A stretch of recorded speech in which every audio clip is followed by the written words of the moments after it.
Jangan kita kata teori konspirasi, sebab it sounds macam bodoh sikit lah. Semua benda macam konspirasi, konspirasi. Tak ada. Mereka mesyuarat secara terbuka. Paperwork mereka available untuk dibaca. There's nothing conspiracy over there. Semuanya orang kata crystal clear. Cuma value yang berlainan.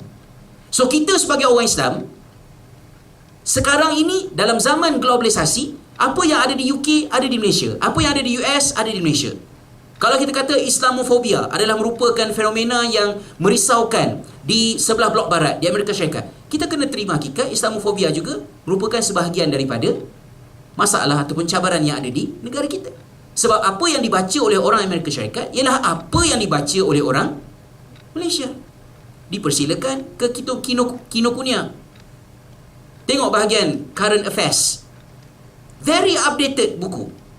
Bila berlakunya reformasi di Mesir, ya, tahun lepas, Februari, dan sebelumnya itu di Tunisia, kemudiannya di Libya, dan sekarang ni merebak ke Syria dan beberapa negara yang lain.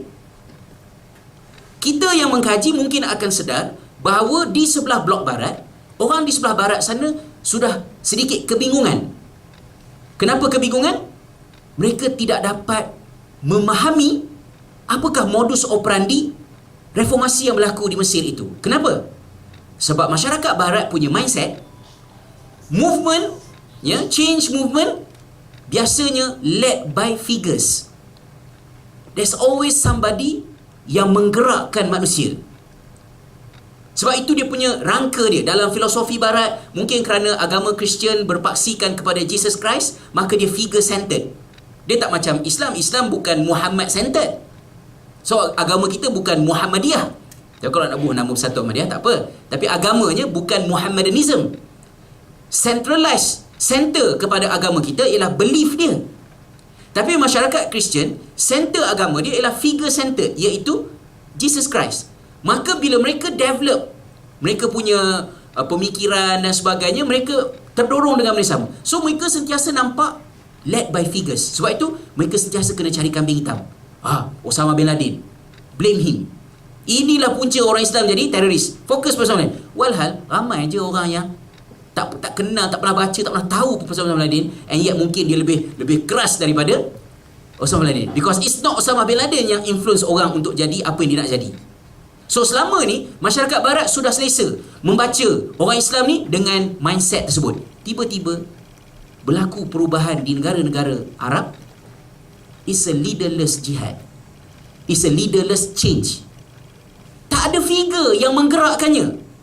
Tak ada figure. Nak blame siapa? Muhammad Mursi. Dia datang kemudian. Bukan dia yang lead perubahan yang berlaku.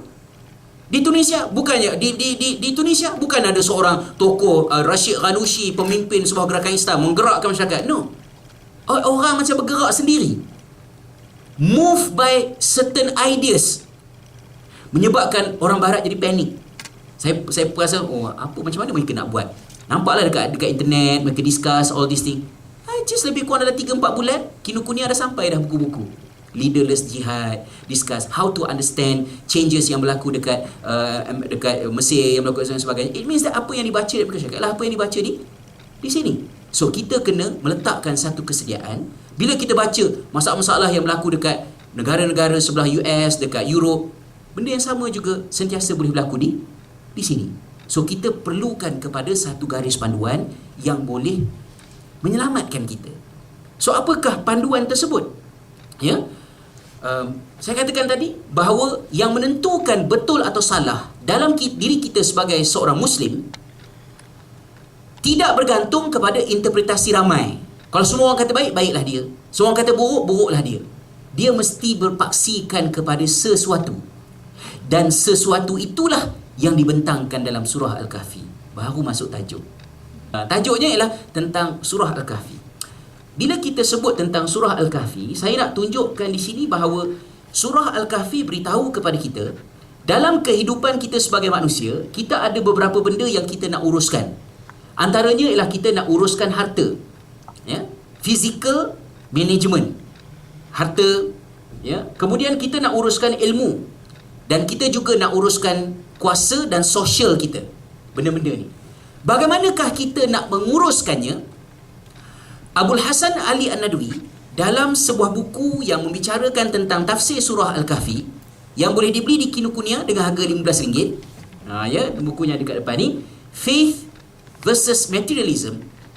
Kata Abdul Hasan Ali An-Nadwi, mazhab Dajjal ialah materialism, atau dalam bahasa Arabnya madiyah, atau dalam bahasa Melayunya kebendaan. Tetapi kebendaan bukan maksud gila harta. Kebendaan bukan maksud tolak-tolak orang kerja naik pangkat. Bukan workaholic kerana dapat duit lebih. Bukan yang itu. Yang dimaksudkan dengan materialisme sebagai mazhab Dajjal, materialisme maksudnya kita sebagai manusia terperangkap dalam melihat sesuatu hanya daripada apa yang berada di alam fizikal, sehingga kita tidak dapat melihat alam ghaib.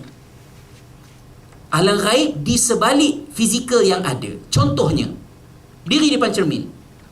Tengok cermin. Tengok diri kita. Adakah kita ini human being with spiritual experience, ataupun sebenarnya kita ini adalah spiritual being with human experience? Maksudnya kita duduk depan cermin, yang kita nampak tu ialah human, physical, tetapi yang sedang melihat ialah spiritual.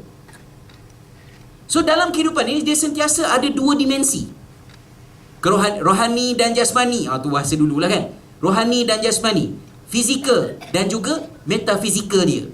Sentiasa ada dua dimensi. Bahayanya ialah apabila datangnya fitnah Dajjal ni, orang Islam sendiri hanya mampu appreciate physical stuff. Contoh saya berikan. Ambil wuduk. Kenapa kena ambil wuduk? Air bersih keluar daripada lab, baru je basuh tangan dengan alkohol. Sebab mata dia hanya nampak wuduk sebagai fizikal punya proses yang menghasilkan kebersihan.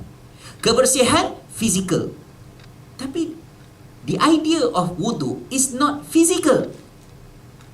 Matlamatnya bukan kebersihan. Matlamatnya ialah kesucian.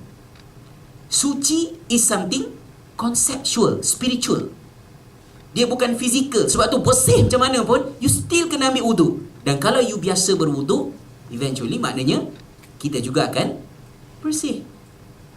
Ali Izzat Begovic, bekas Presiden Bosnia Herzegovina, ketika berada dalam penjara di Kanada, telah menulis sebuah buku. Tu jangan penjara alim ulama. Nanti dia tulis buku, lagi susah. Ya. Kalau nak hancurkan ulama, bagi dia duit banyak-banyak. Jangan penjarakan dia. Maknanya, masa dia dalam penjara dekat Kanada, dia tulis satu buku, Islam Between East and West. Dulu saya baca dalam bahasa Arab, tapi recently telah diterjemahkan ke bahasa Inggeris, tak available dekat kedai buku lah. Apa-apa boleh baca. Dalam buku tersebut, kata Ali Izzat Begovic, masyarakat Barat menolak Islam bukan semata-mata kerana mereka benci Islam. Not necessarily kerana mereka benci Islam. Tapi salah satu daripada puncanya ialah kerana mereka tak boleh nak appreciate benda yang kita explain. Kerana benda yang kita explain ini berbeza daripada rangka fikir mereka. Contohnya macam wuduk tadilah. Bila kita kata wuduk ialah spiritual. Tetapi orang Barat yang materialistik hanya nampak the physical side of it. Ramadan yang lepas, kalau masih ingat lah Ramadan, sarkastik lah ya, Ramadan kan ya, kita dianjurkan untuk bersahur walaupun hanya pada kadar segelas air. Sahur diperintahkan oleh Nabi SAW supaya kita jangan tinggal selagi boleh. The point bukannya untuk membekalkan physical needs. Apalah sangat yang diberikan oleh segelas air kepada fizikal berbanding dengan kehilangan segelas air? Mungkin tak besar sangat. Walaupun dia mungkin ada efek starvation mode ke apa dan sebagainya. Tetapi yang dikatakan sahur itu, ia adalah merupakan satu proses ke atas spiritual kita, intellectual, yang biasa dibincangkan dalam kuliah-kuliah Ramadan lah. Tak ada satu hari lah. Tapi maknanya sahur bukan spiritual, sahur bukan fizikal. Sahur ialah spiritual. Fizikal tumpang benefit dia.